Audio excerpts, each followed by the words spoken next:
She shot your wife, Carter. HOA president or not. That woman fired a gun in front of your 13-year-old. That's what Officer Grant said as he crouched beside the blood pooling near Lila's hand. And just a few feet away, Marlene Trask, president of the Maplebridge Hollow HOA, stood with her pistol still holstered, chin high, voice flat. She was trespassing, she said. I followed community safety protocol. She said it like a traffic report, like shooting my wife in front of our daughter was an item on her clipboard. My daughter Ivy was frozen beside me, her eyes wide, her hands trembling over her sketchbook. I could still see the red blooming through Lila's blouse, soaking into the soil she'd tended herself. She was gardening, I said, voice steady even when it shouldn't have been. Marlene didn't blink. Your wife crossed the boundary. Common property is protected. You'll find it in Section 12, I cut in, eyes locked on her. I wrote that clause's revision when I was asked to review it for the county. And if you're watching this right now, don't scroll, because what happened that day didn't end with the gunshot. It started with it. Subscribe now, because this isn't just another HOA argument. It's what happens when rules replace humanity. My name is Carter Halston. I'm the district attorney for Sylvan County. I've stood in courtrooms lined with criminals who swore they were justified. None of them ever wore a badge labeled community enforcement. We moved to Maplebridge Hollow for the quiet. Lila believed in neighborhoods that bloomed. She planted native flowers to attract butterflies for Ivy's school project. The HOA called them non-conforming vegetation. First came the citations, then the warnings. Fines for mailbox color, sidewalk chalk, a garden hose visible from the curb. We paid, appealed, complied, each time hoping it would stop. But it didn't stop. It grew teeth. Marlene Trask wasn't elected for order. She was crowned for control. A former insurance manager turned self-appointed guardian of property values. She believed peace came through power. She started patrolling with a gun she called her deterrent. The board didn't object. They feared her more than the bylaws. Lila never feared anyone. She'd just laugh and say, "We pay dues, not allegiance." That laugh got quieter each month. Then came the day at the pavilion, the same place she'd restored for the community with her own hands. She was trimming Ivy when Marlene appeared, clipboard in one hand, pistol at her hip, accusing her of encroaching on restricted ground. Ivy was nearby, drawing bees for her art class. Lila tried to explain, tried to show the approval notice. And Marlene fired. People heard. No one moved, no one spoke, not one neighbor intervened. Because when power comes with paperwork, even a bullet feels like a policy. Now the HOA's official statement says, incident under review. They refused to release the footage from the community cameras, claiming a data sync issue. They even blocked my access to the pavilion's perimeter feed, despite the county warrant. But I already know why, because Ivy's phone caught it all. She recorded the entire confrontation. She hasn't said a word since. That's why this matters. Because my daughter watched her mother collapse under a woman who thought bylaws meant authority, and authority meant violence. And because that same woman still chairs the next HOA meeting, smiling for local news cameras under the slogan, "Keeping Maplebridge Safe." I don't care about the citations. I don't care about the fines. I care that my daughter can't sleep without hearing that gunshot. I care that every family here is too afraid to say Marlene's name above a whisper. And I care that a structure meant to protect us turned into a weapon the moment it faced accountability. This isn't about revenge. It's about exposure. Because you can't prosecute fear. You dismantle it in the open. So, if Marlene Trask thinks a rulebook will shield her, she's never met a man who wrote one. And if she thought she shot just another homeowner, she should have checked the docket first. Because the man kneeling in that blood wasn't just a husband. He was the district attorney, and he just became her case. The HOA office still smelled like new carpet and old printer ink. The kind of place where silence wasn't peaceful. It was procedural. I sat across from Lisa Wilburn, the board secretary, who was tapping on a tablet with more focus than urgency. She didn't look up when she said, "The board has released its preliminary findings. President Trask acted within the scope of the HOA's community protection guidelines." I kept my hands folded.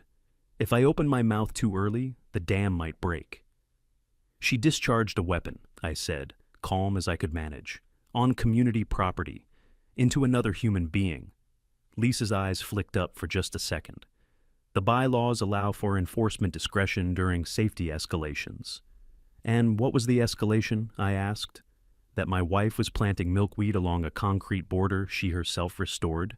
Lisa said nothing. This was the new posture, silence with legal padding. After the shooting, the board didn't panic. They protected, closed ranks. Within hours of Lila being rushed into surgery, they had a press release drafted and circulated to the community Facebook group. The wording was careful. An incident involving enforcement oversight. The board continues to support its leadership team while facts are reviewed. Marlene hadn't been suspended. She hadn't even been questioned by the HOA. Ivy's footage hadn't surfaced yet. And they were already shaping the story. 3 weeks before the shooting, I sat through a board meeting about whether solar lights were aesthetically intrusive. Marlene said the wrong lighting could lower property value by up to 2.8%. That number stuck with me, not because it was absurd, but because she said it like it was war. And now she was applying that same logic to bloodstains. When I stepped out of the HOA office, the sidewalk was empty, but I could feel the curtains twitch. Word had spread fast. Some of the residents had texted condolences after the shooting. A few left flowers at the pavilion gate, but none of them stood up at the emergency town hall. No one demanded Marlene's removal. No one asked about Ivy. Fear had calcified into apathy. Lila used to say that if you plant something long enough, it takes root. Even the weeds. The culture here wasn't just fear of Marlene. It was something worse. A belief that compliance would spare you. The next morning, a new citation appeared on our door. Unattended debris in common area, referring to the garden tools still sitting where Lila had dropped them. Ivy saw it before I did. She didn't speak. She just peeled it off the glass, folded it neatly, and put it in the trash. That broke me more than I expected. I'd prosecuted men for less, neighbors who threatened neighbors, businesses that endangered customers. But here, in my own neighborhood, I had to tread like I was on ice. Any public move could be twisted into intimidation. My title didn't give me more power here. It put me under a spotlight. And Marlene knew it. The HOA's internal minutes from the night after the shooting showed nothing of substance. The entry just read, "Board convened to confirm scope of response. President Trask affirmed compliance." That was it. No mention of Lila. No mention of Ivy. I needed leverage, not emotion, not rage, evidence. And Marlene, for all her control, had one weakness. She documented everything. She was obsessive about it. Notes, records, timestamps. I knew that somewhere, buried in the admin logs or meeting recordings, was something she said that went too far. But getting to it through official channels would take months, and if I pushed too hard, they'd lock down even tighter. So I waited. I watched, and I started to count the number of people who looked away when I walked past. This wasn't just about Marlene anymore. It was about everyone who made her possible. The board, the neighbors who voted for her, the quiet ones who stayed silent while my daughter watched her mother bleed, the ones who left flowers at the gate and then stepped around Ivy in the grocery store. But the difference between justice and vengeance is patience. And I had time. The first time I saw Nolan Berg after the shooting, he couldn't meet my eyes. He was standing outside the HOA clubhouse, pretending to fix the solar uplight under the flagpole. His toolbox was open, but nothing had been touched. "You're wasting your time," he muttered as I walked past. "They've already made up their version." I stopped. Not because of the words, but the voice, flat, dry, familiar in that worn-out way that only comes from someone who's been standing too close to fire for too long. Nolan wasn't just a name on the HOA roster. He was the treasurer, the one who handled vendor contracts, the one who took the meeting notes. He'd lived in Maplebridge Hollow for 15 years, longer than most, and he used to be a fire marshal. "What did they say, Nolan?" I asked, careful with my tone. He glanced around, then finally looked up. His eyes were tired, red, but not from crying, more like he hadn't slept. "That you raised your voice, that Lila resisted, that Ivy wasn't where she said she was. They're rewriting it all, Carter, word by word." I waited. Then he added, "And that you're using your position to intimidate the board. Marlene said you're a professional threat, said you'd try to bury her if they didn't circle the wagons." There it was, the first real crack in the wall. Not from guilt, from fear. I leaned against the railing and studied him. "Do you believe her?" He didn't answer, but he didn't walk away either. "They're protecting a woman who fired into a mother's stomach while her daughter watched," I said. "What happens when she does it again?" He shook his head. "She won't." "You sure?" I asked. His hands twitched, not big, just the smallest flinch, like someone suppressing a reflex too fast. And that's when I knew. He wasn't sure at all. Before I could press further, Lisa Wilburn opened the front door behind him. She looked at us, paused, then said, "Board's starting in 5. Nolan, you're needed." He closed his toolbox and walked inside without another word. That night, Ivy woke up screaming. It had been weeks since the shooting, and she hadn't said Marlene's name once. She just called her, her. "She was staring at me, Dad," Ivy said between sobs. "Not at Mom, at me." I held her until she stopped shaking. I wanted to tell her she was safe, but I'd prosecuted enough child endangerment cases to know better. The scars don't show up on scans. After she fell asleep again, I sat in the dark, staring at Lila's desk. Her planner was still open to the last week of her garden committee notes. The page was smudged. I don't know if it was dirt or blood. I didn't touch it. The next morning, a letter arrived. Not an email, not a citation slip. A formal letter. HOA letterhead, certified. "Dear Mr. Halston, the board has determined that continued recovery presence on the pavilion grounds constitutes disruption of community aesthetics and is therefore suspended until further review." They were banning Leela from the very place she was shot. The board hadn't just chosen Marlene. They were protecting the brand, the illusion of order. And the fewer reminders of what happened that day, the easier it would be to convince the neighborhood that everything was under control, even if it meant erasing my wife from her own contribution. Later that week, I passed Nolan again, this time near the retention pond, walking his dog. He didn't stop me, just mumbled, "Check your email tonight." That was all. Sure enough, at 9:17 p.m., an anonymous address sent me a file titled HOA Audio Board 4.mp3. No subject line, no message body, just the file. I played it. Marlene's voice came through first, clear, cold, smug. "If someone steps out of line, we make the correction.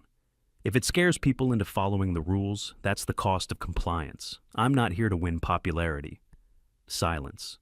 Then Nolan's voice, quiet and unsure. "But a firearm, Marlene?" Her interruption was sharp. "It worked." My hands curled into fists. That recording wasn't admissible in court, not yet. But it was something. A fracture. And I knew exactly who gave it to me. 3 days later, the HOA announced a reinstated safety protocol. The email landed in every resident's inbox at 6:01 a.m. sharp. Same generic header, same tone-washed formatting. Due to recent disruptions, the board is reaffirming support for Community Protection Protocol 6A, authorizing board-approved personnel to enforce order in shared spaces. Translation? Marlene was back on patrol, with her gun, and the pavilion was still locked. I walked there anyway. The yellow chain across the entrance hadn't been cut. It had been polished. A new sign hung from the post. "Under maintenance, access restricted." Below that, a smaller printout was zip-tied. "Per HOA Resolution 2004D, disruptive elements will be removed without notice." Disruptive elements. That's what they called her garden tools, still lying beyond the gate like rusted evidence. Lila's gloves were gone. So was her planner. I stood there for a long time, gripping the iron fence like I could will the chain to dissolve. A few neighbors passed by on their morning walks. Most didn't look my way. One gave a slight nod, but no one stopped. Inside the gate, the flowers had started to wilt. Ivy would notice. She always noticed when petals began to curl. That night, I received another citation. Violation code, 5.17. Improper removal of official HOA communication. I had torn down the printed sign on the pavilion fence. They called it vandalism. The letter was signed, stamped, and delivered by hand, left on our doorstep like a threat disguised as stationery. They wanted me to break, to lash out, to give them something they could twist into aggression. And maybe I would have, if Ivy hadn't walked in right as I was crumpling the paper. She didn't say a word, just stood in the doorway in her oversized sweatshirt, sleeves pulled over her hands.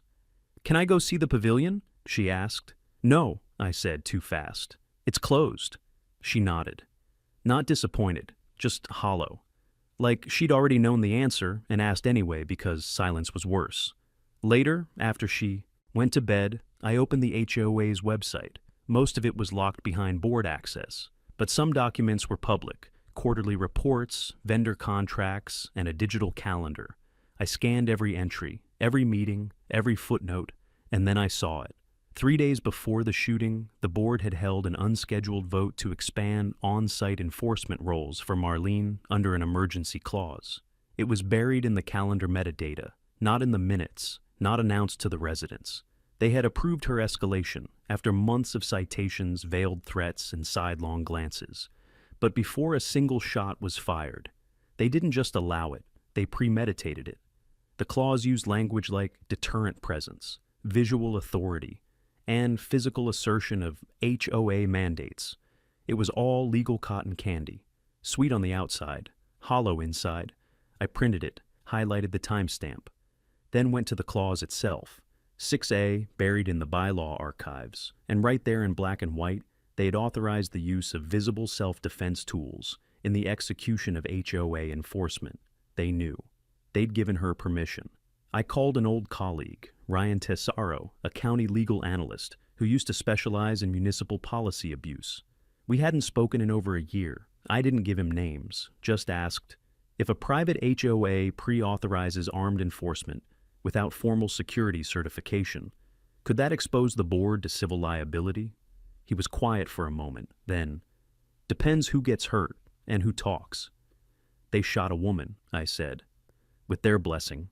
Another pause. Then, "Send me what you have." It wasn't enough to file charges, not yet, but it was a step toward a different kind of justice, one measured not in verdicts, but in visibility. They wanted to bury this. Paint Lila as aggressive, me as vindictive, Ivy as mistaken.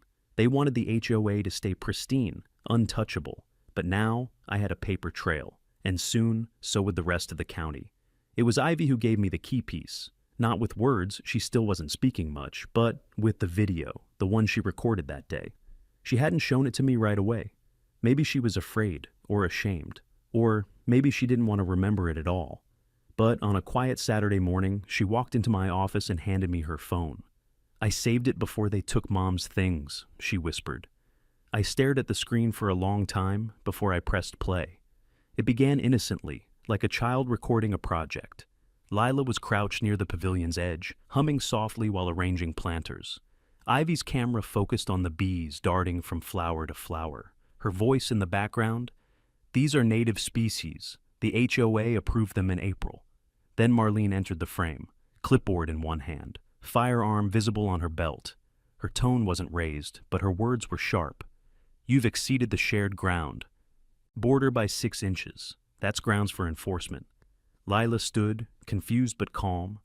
"We received conditional approval. Lisa signed the variance." Marlene didn't check, didn't ask. She simply pulled the gun and fired. The scream that followed, it wasn't just Ivy's. It was mine too. Buried deep in the back of my throat, clenched under years of courtroom discipline, locked behind every polished sentence I'd ever delivered to a jury. The shot wasn't reflexive. It wasn't defensive. Marlene had raised her arm, adjusted her aim, and pulled the trigger without a single sign of hesitation. And the worst part? Ivy hadn't flinched when it happened. Not right away. She just stopped breathing, like the world had been put on mute. The footage blurred for a second, but the audio kept rolling. "She was non-compliant," Marlene muttered, as if justifying it to herself. I stopped the video there. My hands were shaking, not with rage, with precision. Because this was it. Not just the emotional trigger, I already had that, but the hard evidence, the raw, unfiltered truth. The HOA could redact security footage. They could suppress meeting minutes, but they couldn't undo Ivy's camera lens. I called Desaro again. "I have a video." He didn't ask how I got it, just said, "Metadata intact?" "Yes." "Hold it tight, back it up, encrypt it twice." I did all 3. Then I reached out to someone I hadn't spoken to since my first year at the DA's office, Nadia Price, an investigative journalist who now freelanced for civic oversight groups. She specialized in exposing corruption within homeowner associations and corporate-run communities. I sent her the audio from Nolan, the emergency clause documentation, and finally, a screenshot from Ivy's footage, just enough to hook interest, not enough to compromise the source. Nadia responded in under an hour. "You're sitting on a grenade. Let's talk." We met the next morning at a diner 20 minutes outside Maplebridge. I chose a window seat. She came in with no laptop, just a notebook and a recorder. Her first question was blunt. "You sure you want to go public?" I nodded. "I'm not pressing charges, I'm exposing them. That's the difference." She didn't blink, just clicked on the recorder and said, "Start from the beginning." I walked her through it all, without embellishment, without speculation. Just the facts, the citations, the gun, the silence afterward, the letter banning Lila from her own garden. And when I played her the video, she didn't look away. "Do I have your permission to use this footage?" she asked. "No, you'll get it from Ivy, if she agrees." Nadia leaned back surprised. "You're letting a 13-year-old decide?" She's the one who didn't look away. She's earned the choice. That night, I sat with Ivy on the edge of her bed, the blanket pulled over both of us like a fort. I told her the truth, not the courtroom version, not the parental shield, just the truth. That what she caught on camera could help make sure Marlene never hurt anyone again. She was quiet for a long time. Then she asked, "Will people believe me?" I looked her in the eyes. "Not all of them, but enough will." She nodded once. And just like that, the fuse was lit. The pavilion gate was open again, but not for Lila, not for Ivy, not for the community garden she built with her hands. It was open for the HOA's next staged event, a reaffirming safety gathering, complete with printed banners, a lemonade station, and folding chairs arranged in the perfect symmetry. Marlene stood at the center, arms folded, wearing a navy blue sash with "Community Integrity" stitched across the front. She was still carrying her sidearm. Neighbors wandered in, quiet and polite. Some offered tight-lipped smiles. A few waved. Most avoided me altogether as I stood across the street, arms crossed, watching them file into the same space where my wife bled out just weeks earlier. This wasn't a recovery.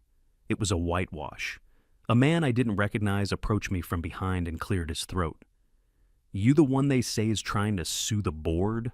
I turned. Middle-aged, clean-shave, HOA-issued badge on his polo. Probably one of Marlene's recruits. "No lawsuit," I said. "Just trying to get the truth out." He smirked. "People don't like disruption around here. Just a word of advice." He walked off before I could respond. Disruption. That's what they called grief now. Back home, Ivy was at the dining table, headphones on, scrubbing the captions for the final cut of her video.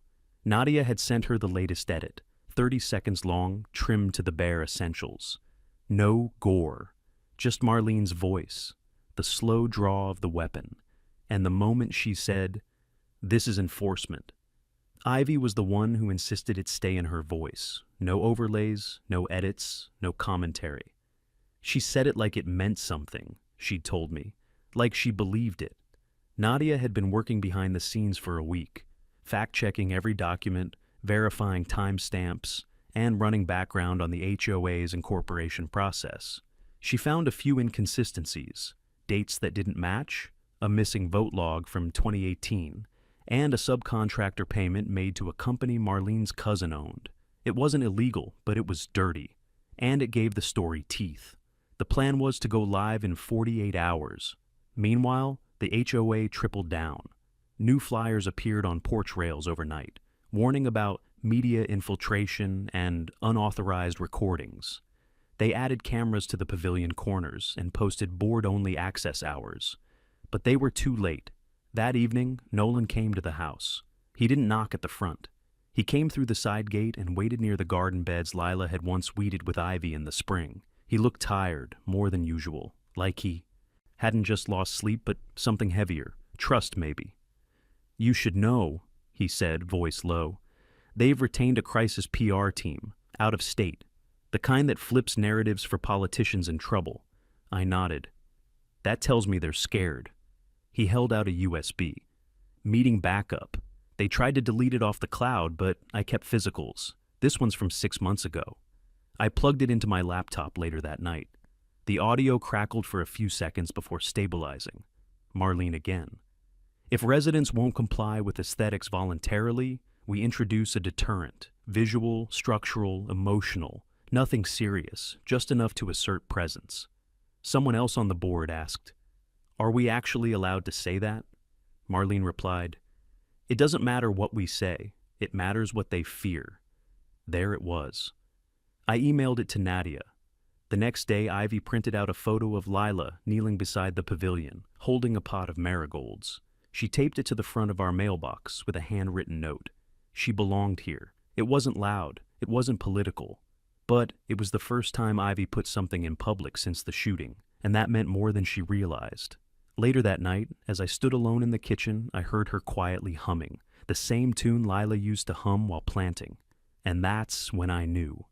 We weren't just exposing them. We were reclaiming what was ours. Nolan didn't use the front door again. This time, he left a manila envelope on my back porch, tucked beneath a bag of potting soil, like it was contraband. Ivy spotted it first.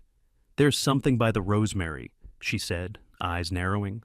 Inside was a single page, an internal HOA memo titled Pre-Release Strategy, for board only, stamped 3 days ago.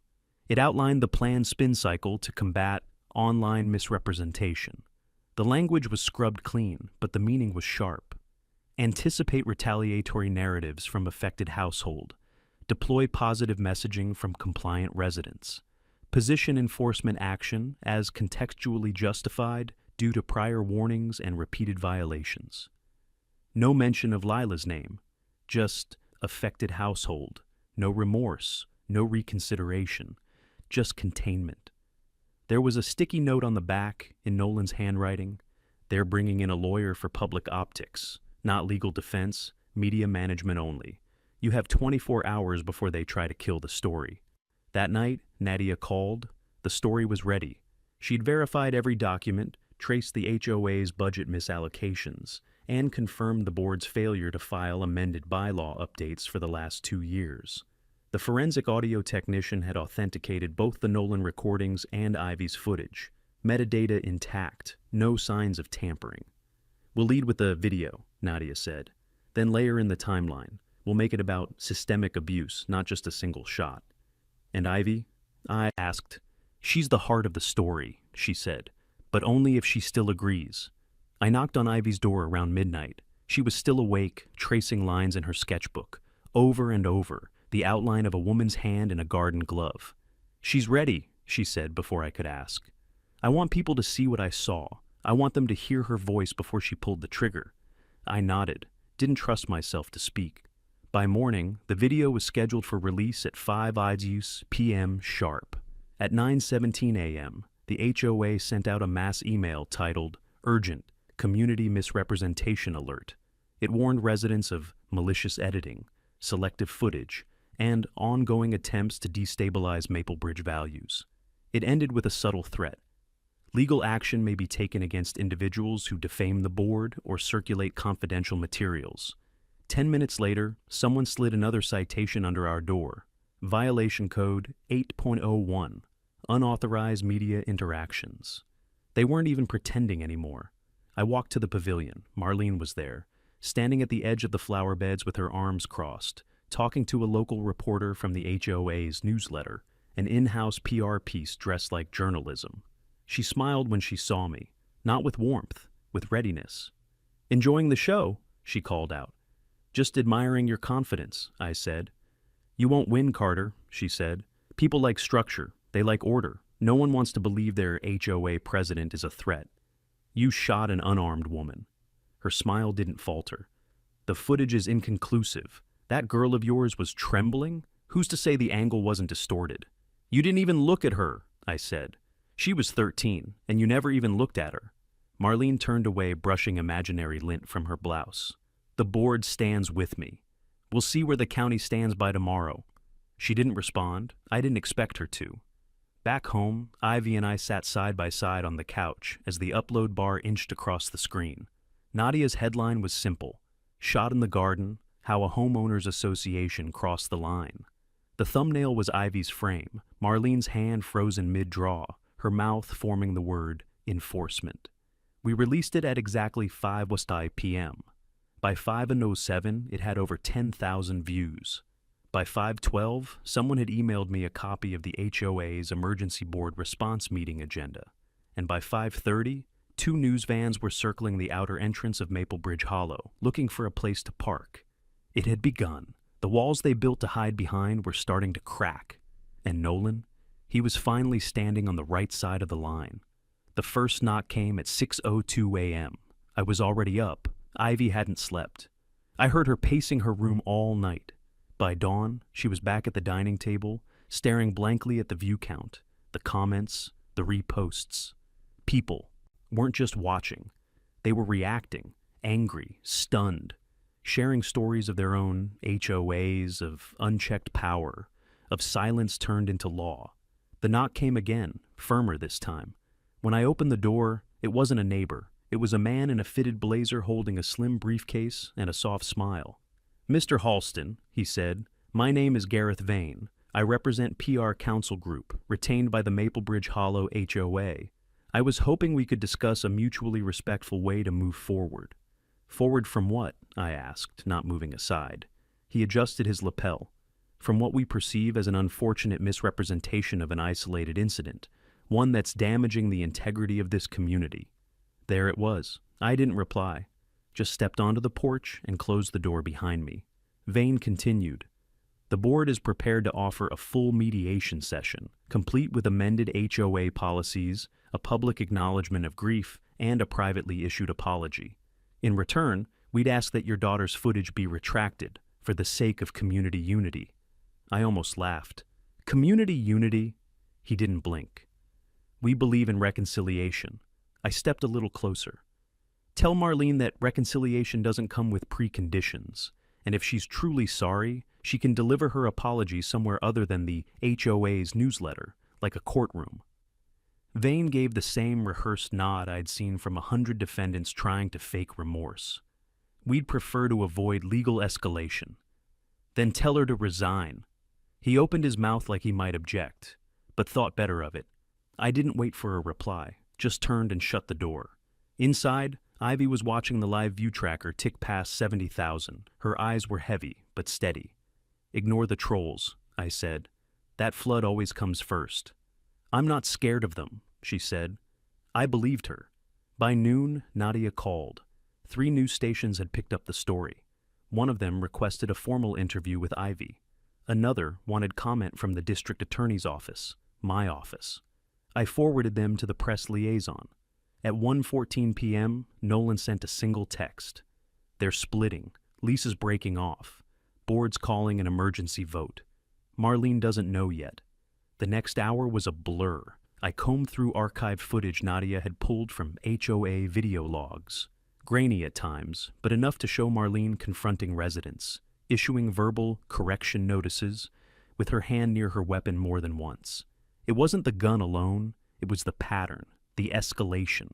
I clipped 3 instances, stitched them into a short visual timeline, and uploaded it to the county inspector's complaint to portal with a formal filing. Pattern of behavioral threats by HOA leadership. Involving lethal weapon visibility, the kind of phrasing that makes liability insurers twitch. At 3:38 p.m., I got the call from Ryan Tesaro. "The HOA's carrier just froze their liability coverage," he said. "Pending internal audit. That means they're operating uninsured." I let that sink in. "Which means," he continued, "any incident now becomes direct exposure. They can't hide behind policy coverage. If Marlene so much as looks at someone wrong, they're liable in full." He exhaled. "You broke them, Carter. Quietly, legally, no theatrics." "No," I said. "I just gave them a mirror." By 5ing, word had spread. Neighbors who hadn't looked at us in weeks were now watching from behind fences. A few even nodded.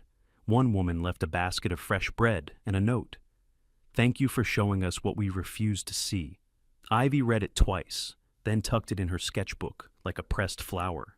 That evening, I found her at the edge of the garden beds, pulling out the weeds, the ones that had grown wild since the HOA locked it all down. She didn't ask permission, she didn't need to. "I'll plant something new," she said, "something that stays." I looked at the empty soil, the pale stems, the tiny fingerprints in the dirt. "You already did," I said. At 7:42 a.m., I received an anonymous envelope, plain, unmarked, slid through the mail slot like it had been smuggled under cover of dawn. Inside was a single page, a transcript, HOA board emergency meeting date, yesterday, 6:30 p.m. Excerpt, Lisa Wilburn. "We need to consider a motion to suspend Marlene immediately. The liability exposure is catastrophic. Greg Fenton." She's not going to step down quietly. Lisa? Then we don't give her a choice. No signatures, no recording, just that one page. But it told me everything. The board was fracturing. I forwarded it to Nadia. She confirmed the document's language matched the format used in previous board minutes. Nolan must have leaked it. But this time, he hadn't come to the door or used a USB. He was distancing himself, letting the collapse happen from within. By midday, the fallout began to ripple. The pavilion's gates were unchained and wide open. No announcement, no warning, just open, no more padlocks, no flyers, no guards. The chain itself lay coiled in the grass like a dead snake. Ivy noticed first. We walked down together, slow, not sure if it was a trap or a surrender. There were no cameras up, no signs. The banner that had once hung across the trellis, community integrity, was gone. In its place, a folded piece of notebook paper had been stapled to the gate. "We're sorry. It should never have come to this. We don't all stand with her. No name, but the apology was enough. For now." Ivy stepped inside, pulling her sketchbook close to her chest. The beds were overgrown, but not beyond repair. Her hand hovered over the soil, then gently touched the same spot where Lila had knelt. She didn't speak, but she didn't cry either. Instead, she opened to a blank page and started to draw. By late afternoon, 3 HOA board members resigned, publicly. Their statements were short, formal, loaded with the kind of legal distance that reads like guilt without admission. Lisa was the first. She cited irreconcilable conflict with current leadership and a need for transparency moving forward. Greg followed an hour later. The third, someone I barely knew, just left a voicemail on the HOA line and walked away from the neighborhood entirely. His house was listed online by sundown. Then came the last thread. The HOA's insurance company issued a formal withdrawal of coverage, effective immediately. It was over. Marlene hadn't responded yet, not in public, not in the press, not through counsel. But silence in this case was just another kind of retreat, and I wasn't done. That night, Ivy sat with me on the porch. Her sketch pad was full, 12 pages of moments, reconstructed from memory. One of them showed Lila, smiling, standing in front of her garden, with dirt on her knees and sun in her hair. Another showed Marlene, her hand frozen mid-reach for the weapon, face blank, no badge, no clipboard. Just a woman, caught in the act of becoming the thing she claimed to fight. "I want to put them up," Ivy said softly. "Not on social media, just here, around the pavilion." She didn't wait for approval, just gathered a stack and slipped inside, cutting pieces of tape with steady hands. I followed her, silent, past the point of giving her permission. At the pavilion, we found empty space. Ivy taped each drawing along the posts, like a gallery of memory, one sketch at a time. Neighbors began to stop and look. They didn't speak, just stared. Some long enough to realize what they were seeing, some long enough to look ashamed. When Ivy finished the last page, she stepped back and looked at them all in a row. "She won't erase this," she said, "even if she tries." And I believed her. As the sun dropped behind the treetops, the pavilion stood silent, but not empty. It was ours again. Not because they gave it back, but because we took it without asking, and sometimes that's the only way to win. At 9:03 a.m., Marlene finally spoke. Not through the HOA, not through a lawyer, through a shaky 2-paragraph email blasted to the entire Maplebridge Hollow mailing list. The subject line: Statement from President Trask. It was a masterpiece of blame dilution. She called the shooting a deeply regrettable outcome of a misunderstanding, claimed the footage lacked full context, and ended with a line that would have been laughable if it hadn't made my daughter flinch. I remain committed to the values of Maplebridge and to maintaining community safety for all residents, despite attempts to smear the board and its mission. No resignation, no apology, just a refusal to back down. A last gasp of control, even as the scaffolding around her collapsed. The replies came fast. A few supported her. People who had always worshipped at the altar of order, who saw any challenge to authority as a threat to their fences, their front lawns, their fragile idea of peace. But most didn't. By noon, over 80 residents had signed a public petition demanding her removal. By 2, a motion to dissolve the current board was scheduled for a full community vote. And by 4, someone had painted 3 words in white across the pavilion walkway. We remember her. That evening, Ivy and I returned to the garden. She brought a small metal tin filled with marigold seeds, Lila's favorite. The packet was hand-labeled, her handwriting a little crooked, but proud. We should plant them here, she said, in the spot where she fell, so no one forgets. We dug in silence, hands raw, dirt under our nails. No ceremony, just rhythm, just intention. I glanced up once and saw Nolan standing across the road, watching. He didn't wave, just nodded. The vote was set for the following week, but even before the ballots were counted, the outcome felt inevitable. That night, I pulled out the small box of Lila's things the hospital had returned, her watch, a single earring, the garden gloves, stained and torn. I left the gloves on the dining table. Ivy placed them on the pavilion fence the next morning without saying a word. The gloves stayed there all day. No one took them down. 2 days later, Nadia texted. The county had picked up her story and was launching a review into HOA enforcement practices across the region. Ivy's video had become part of a broader investigation. Her drawing series, once taped quietly to the pavilion posts, had been shared across school bulletin boards, art collectives, even a local gallery. They asked for permission to reprint them. Ivy said yes, under one condition, that Lila's name be printed beneath every piece. The HOA held their vote on a Tuesday. The community center was packed, residents who never showed up before, people who usually voted by mail, neighbors who had stopped speaking to us but now sat just a few chairs away. The ballot was simple. Should Marlene Trask be removed from her position as HOA president effective immediately?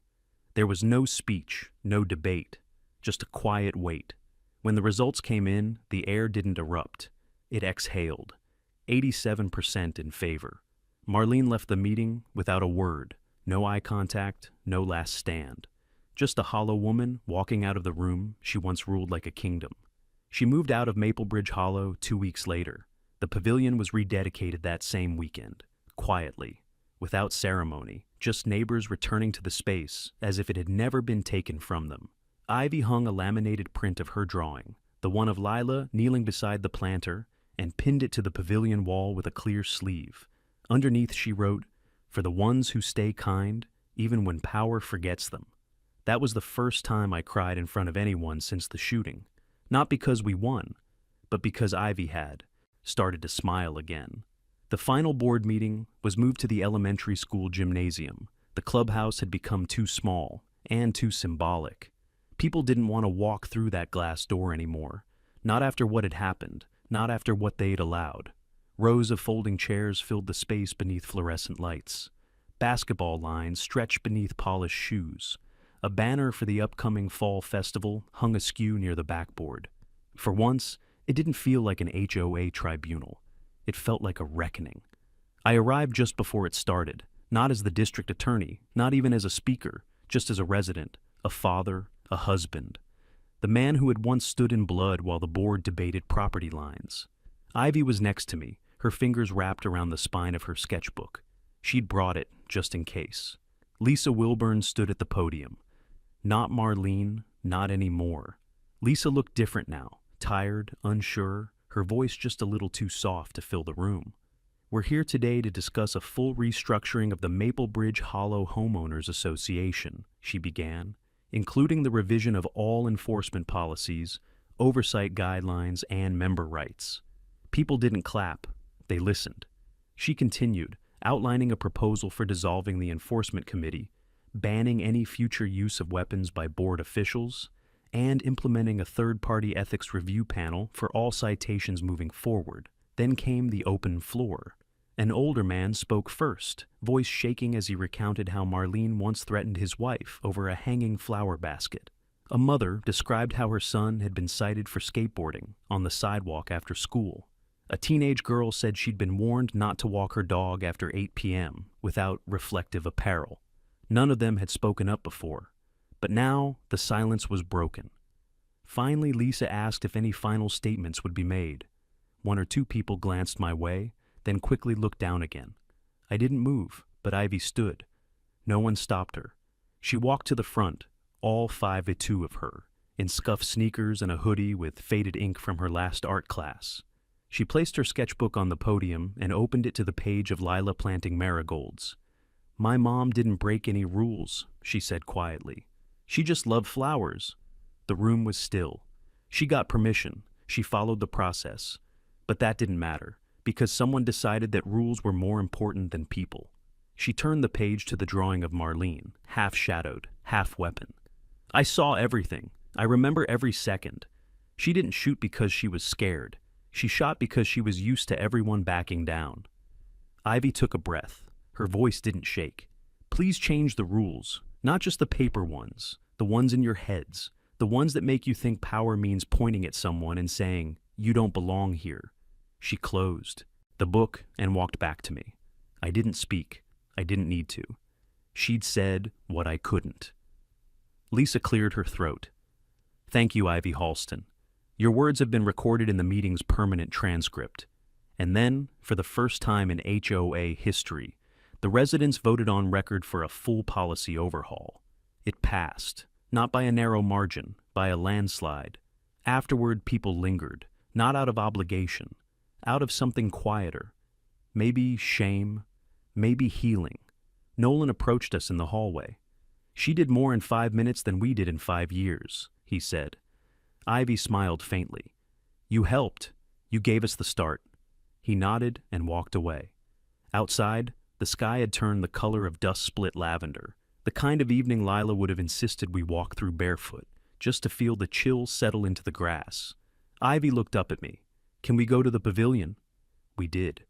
It was quiet there. The sketches still hung on the posts. Someone had brought fresh compost. Someone else had cleared the weeds. No one asked permission. They just did it.